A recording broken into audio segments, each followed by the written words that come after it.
Good morning. Today we will study the second chapter of Honeycomb.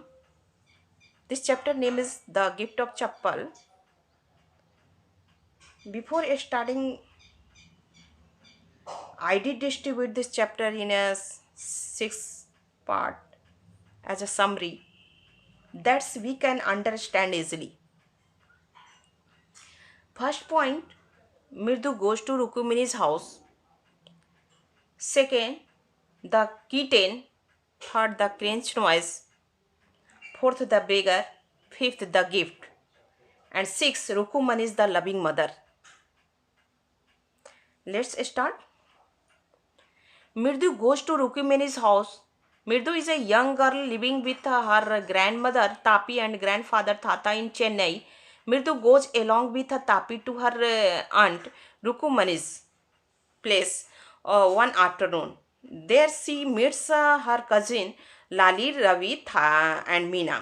Everyone at Rukumini's house was glad to see Mirdu. There was a thick bitterberry bush in their backyard. Ravi took her beside that. There was a small little kitten inside a torn football. The small creature was busy drinking milk that was kept inside a half shell of coconut. मृदु एक युवा लड़की रहती है। वो अपने grand mother Tapi और grandfather ताता के साथ चेन्नई में रहती है। एक दोपहर के समय है जो तापी है जो मृदु अपनी चाची रुकुमनी के घर जाती है। वहां अपने चचेरे भाई बहन लाली, रवि और मीना से मिलती है। रुकुमनी के घर पर मृदु को देखकर सभी खुश रहते हैं। रवि मृदु को घर के पिछवाड़े ले गया और वहां पर एक कड़वे बेर की घनी झाड़ियां थी। एक फटे हुए फुटबॉल के अंदर वहां पर छोटी सी बिल्ली थी। वह छोटा सा जीव दूध पीने में व्यस्त था जो एक नारियल के आधे छिलके में रखा गया था। Next point, the kitten.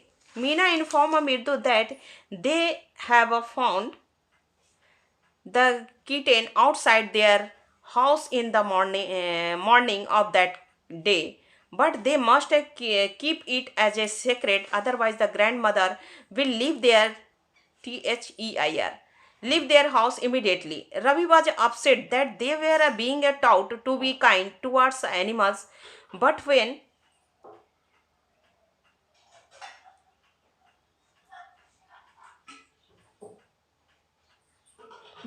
he was trying to show, elder were screaming at them, calling the kitten a dirty creature. His grandmother was suspicious.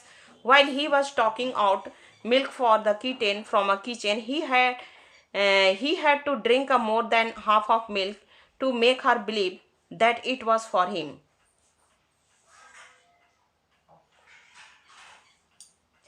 Meena ने मृदु को बताया कि उसे वह बिल्ली सुबह के समय घर के बाहर ही मिली थी, पर वह उन लोगों को यह बात गुप्त रखनी थी, नहीं तो दादी घर से तुरंत चली जाती। रवि इस बात से दुखी था कि बड़े लोग जानवरों पर दया दिखाने की सीख देते हैं, पर जब वह ऐसा करना चाहता था तो बड़े लोग उस पर चिल्लाते हैं। बिल्ली एक गंदा जानवर कहते थे। उसकी दादी को तभी शक हो गया था जब वह रसोई घर से बिल्ली के लिए दूध लेकर जा रहा था। वह विश्वास दिलाने के लिए दूध वह अपने लिए ले जा रहा था। उसे आधे से ज्यादा दूध स्वयं ही पीना पड़ा।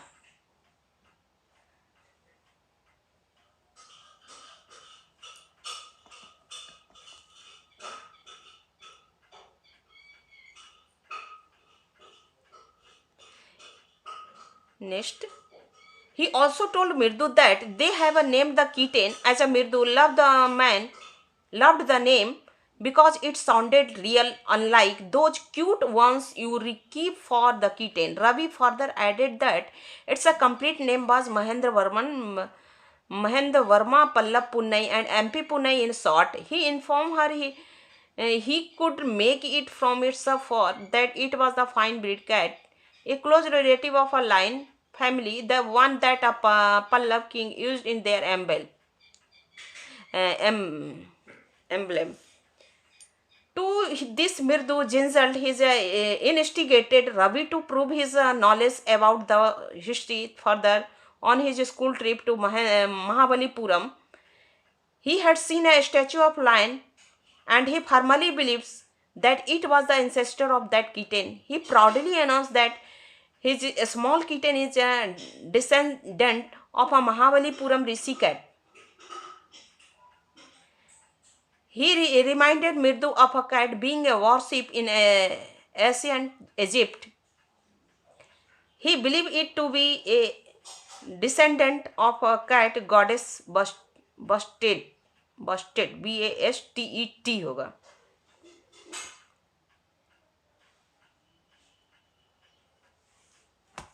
He also told Mirdu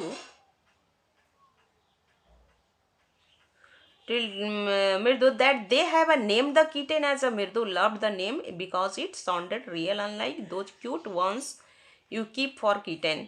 उसने मृदु को बताया कि उन लोगों ने बिल्ली का नाम महेंद्रन रखा है. मृदु को यह नाम काफी पसंद आया क्योंकि वह नाम सच्चा सा लगता था और उन प्यारे नामों से बिल्कुल अलग था जो लोग इस प्रकार के जानवरों के लिए रखते थे. रवि ने आगे बताया कि इसका पूरा नाम महेंद्र वर्मा पल्लव पुन्नई है जिसे संक्षेप में एमपी पुन्नई बोला जाएगा. रवि ने मृदु को बताया कि उसने उसे यह नाम कैसे दिया था. उसने बताया कि इसके रोए से कहा जा सकता है कि यह एक अजीब सी नस्ल की बिल्ली है तथा शेर के परिवार की करीबी संबंधी है. यह शेर वैसा ही है जैसा पल्लव वंश के राजा अपने प्रतीक के तौर पर लगाया करते थे. इस पर मृदु खिलखिलाकर हंसी तो रवि थोड़ा उत्तेजित हो गया और उसे इतिहास के अपने ज्ञान को साबित करना पड़ा. Next point, the crunch noise. Ravi was busy in making all proud announcement about his kitten.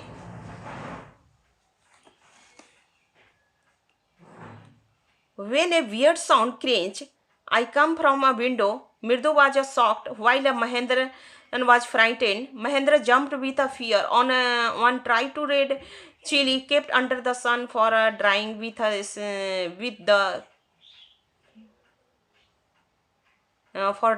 the crashing noise continue on the background.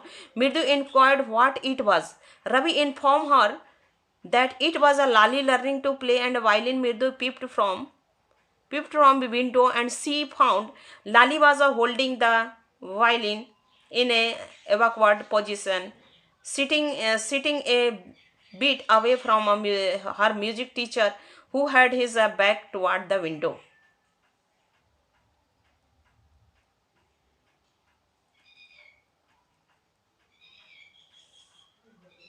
Ravi अपनी बिल्ली से जुड़ी हुई महत्वपूर्ण जानकारी कर ही रहा था, इसकी बात कर ही रहा था कि तभी उसे एक अजीब सी आवाज क्रिंच की सुनाई दी.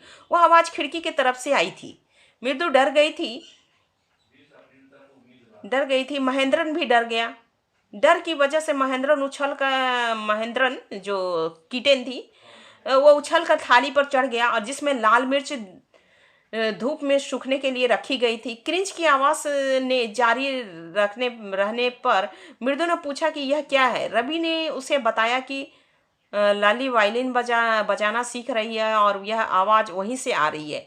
मृदु ने खिड़की से झांक कर देखा और पाया कि लली ने वायलिन की अजीब तरीके से पकड़ रखा है और वह अपने संगीत के शिक्षक से थोड़ी दूर बैठी है जिसकी पीठ खिड़की की ओर दिख रही है.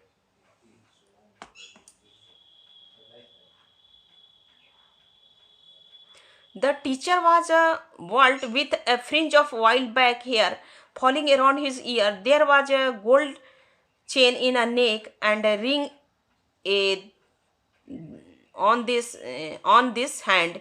He had a big tool with which he was thumping the ground. He was playing the noter perfectly on the violin while the lali was struggling hard.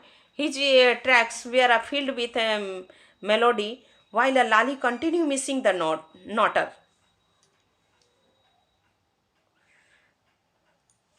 शिक्षक के सिर पर कुछ ही काले बाल बचे हुए थे जिसमें तेल लगा हुआ था और वह कानों पर लंबे थे.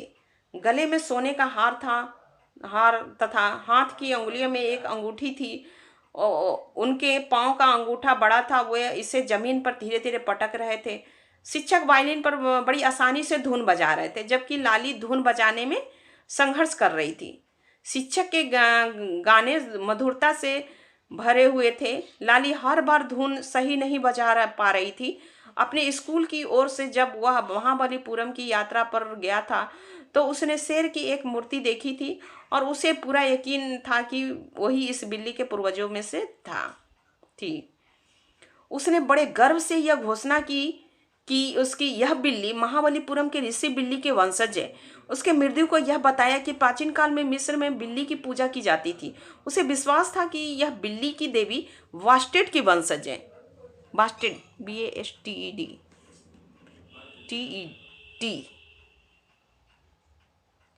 Next point, the beggar. Children were having a fun peeping from the window. When Rikumini called Ravi to send the beggar away, she was fed up with the beggar coming toward the place for a week. Now wanted him to find another house. The beggar had made himself comfortable at the garden. He was leaning against the neem tree with his upper cloth spread under it. He was about to snooze when he heard the Ravi asking him to leave. He was shocked hearing this and called for a lady of a house. An irritated Rukumini told Ravi that there wasn't anything left in the kitchen and asked the beggar not to come again.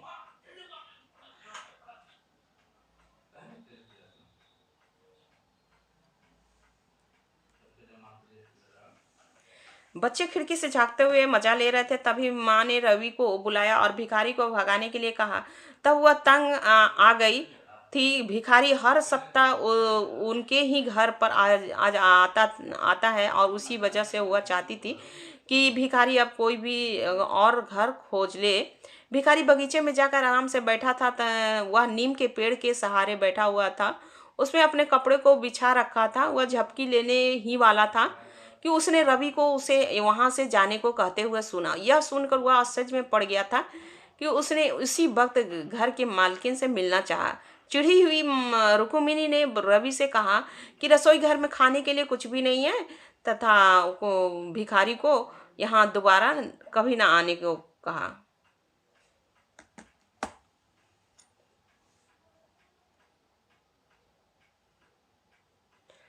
Her voice was just so loud that Ravi did not have to repeat her words to the beggar. The beggar told them that he would leave after taking rest for a while. It was too hot outside. There were blisters in his feet. The children were in a pain. Seeing this, they started making plan to give him chappals.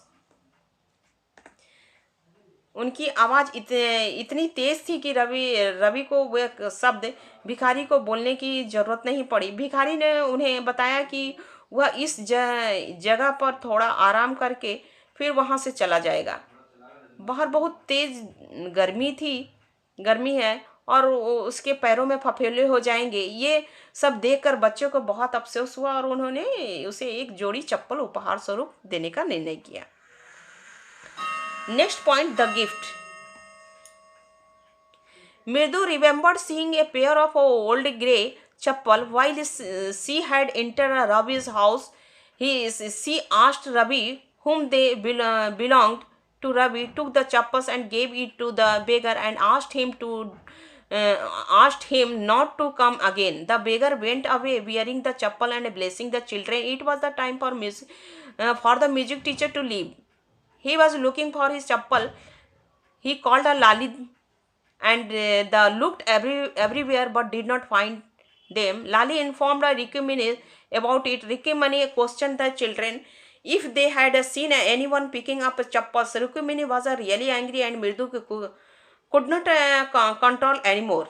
She told her that they have given the music teacher chappals to beggar. Rukmini went inside, brought a Gopi mama's new chappals and gave them to music teacher. The teacher was happy getting the new chappals, but still pretend as though it was a thought for him to accept them.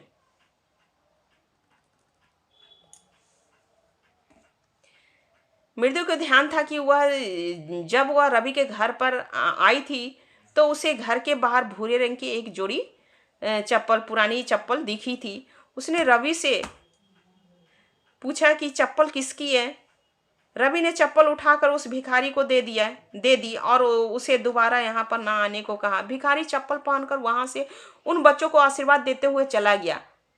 अब वो संगीत शिक्षक के जाने का समय हो चुका था। वह अपनी चप्पल खोज रहा था। उन्होंने लालू को बुलाया और सभी मिलकर उसके चप्पल को खोजने लग गए, पर चप्पल कहीं भी नहीं मिली।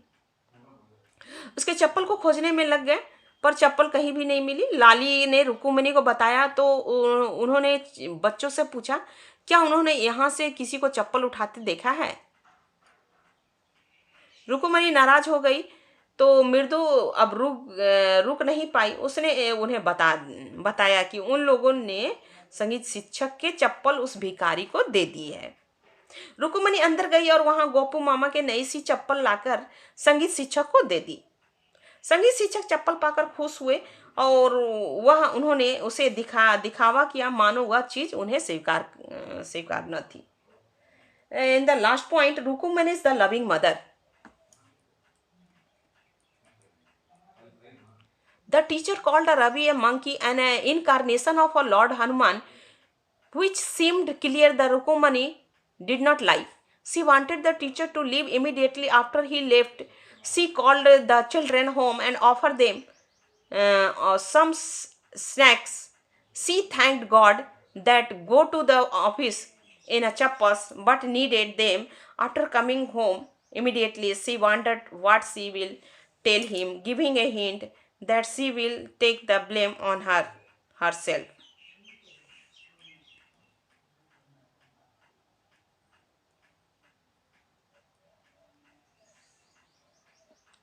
शिक्षक ने रवि को एक बंदर कहा। भगवान हनुमान की प्रतिकृति जिसे स्पष्ट था कि रुक्मिणी को यह पसंद नहीं आया था। उन्होंने शिक्षक को तुरंत वहां से जाने को कह दिया। जब वह चले गए तो उन्होंने बच्चों को घर के अंदर बुलाया और उन्हें थोड़ा नाश्ता करने को दिया और उन्होंने भगवान को धन्यवाद किया कि गोपू मामा चप्पल पहनकर दफ्तर तो नहीं जाते हैं। She thanked God that go to office in chappals but needed them after coming home immediately. चप्पल तो पहनकर ऑफिस नहीं जाते हैं लेकिन पर दफ्तर से लौटकर उन्हें उसकी जरूरत होती है और उन्हें लग रहा था कि वे उन्हें क्या कहेगी और उन्होंने इस घटना का आरोप अपने ऊपर लेने का फैसला कर लिया। That's finished. Remember this summary and write down.